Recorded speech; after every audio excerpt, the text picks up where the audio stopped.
গণতান্ত্রিকামী জনগণ এবং গণতন্ত্রের পক্ষের রাজনৈতিক দলগুলোকে দয়া করে প্রতিপক্ষ বানাবেন না।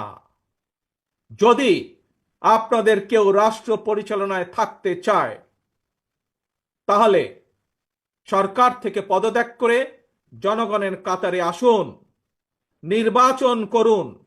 যদি ভবিষ্যতে নির্বাচনে জনগণের রায় পান, তাহলে আবার সরকারের দায়িত্ব গ্রহণ করুন। প্রিয় তরুণ প্রজন্মের ভাই বোনেরা, গত 1.5 দশকে ভোটার তালিকায় প্রায় 3.5 কোটি ভোটার সংযুক্ত হয়েছেন, নতুন ভোটার সংযুক্ত হয়েছেন। এই নতুন ভোটাররা আজ পর্যন্ত একটি জাতীয় নির্বাচনেও ভোট দিয়ে তাদের নিজের পছন্দের প্রার্থীকে জনপ্রতিনিধি নির্বাচিত করার সুযোগ পায়নি।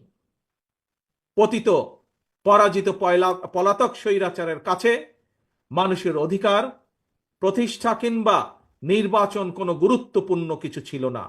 সুতরাং সংস্কার ইস্যুর পাশাপাশি জাতীয় নির্বাচন অনুষ্ঠানের জন্য অন্তর্বর্তীকালীন সরকারের দৃশ্যমান প্রস্তুতি নেওয়া উচিত বলে আমরা বিশ্বাস করি বা আমরা মনে করি। প্রিয় সমাবেশ, অতীতে বিভিন্ন সময় এই বাংলাদেশে তত্ত্বাবধায়ক সরকার নিরপেক্ষ নির্বাচন অনুষ্ঠিত করেছে এবং প্রত্যেকটি ক্ষেত্রে আমরা দেখেছি তত্ত্বাবধায়ক সরকার 3 মাসের মধ্যেই সফলভাবে জাতীয় নির্বাচন অনুষ্ঠান সম্পন্ন করেছে।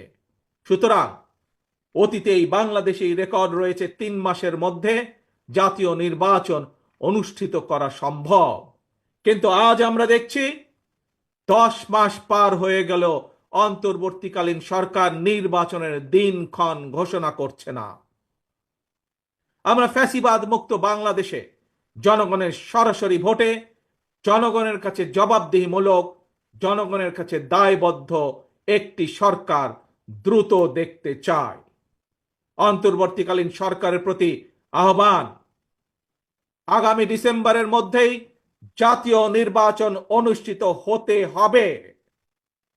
আবারও আমরা বলতে চাই, আগামী ডিসেম্বরের মধ্যেও জাতীয় নির্বাচন অনুষ্ঠিত হবে।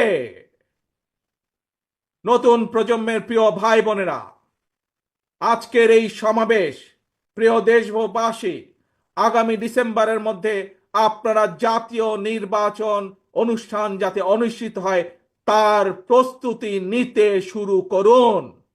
কারা রাষ্ট্র পরিচালনা করবে, কারা আপনাদের প্রতিনিধি হবে, জাতীয় নির্বাচনে আপনারা ভোট দিয়ে আপনাদের সেই প্রতিনিধিকে আপনারা নির্বাচিত করবেন। প্রিয় সমাবেশ,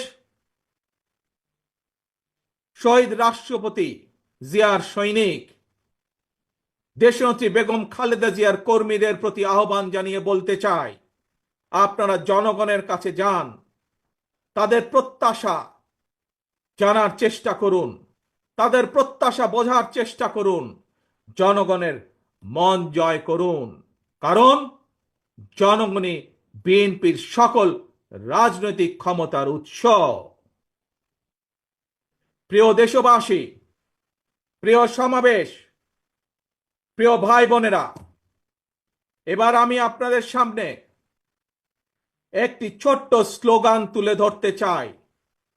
মন দিয়ে দয়া করে সবাই শুনবেন। প্রথমে আমি স্লোগানটি বলবো, মন দিয়ে শুনবেন। তারপরে দ্বিতীয়বার আবারও আমি বলবো, তখন দয়া করে সকলে আমার সামনে স্লোগানটি আপনারা একই সাথে বলবেন। দিল্লি নয়, পিন্ডি নয়, নয় অন্য কোন দেশ, সবার আগে বাংলাদেশ।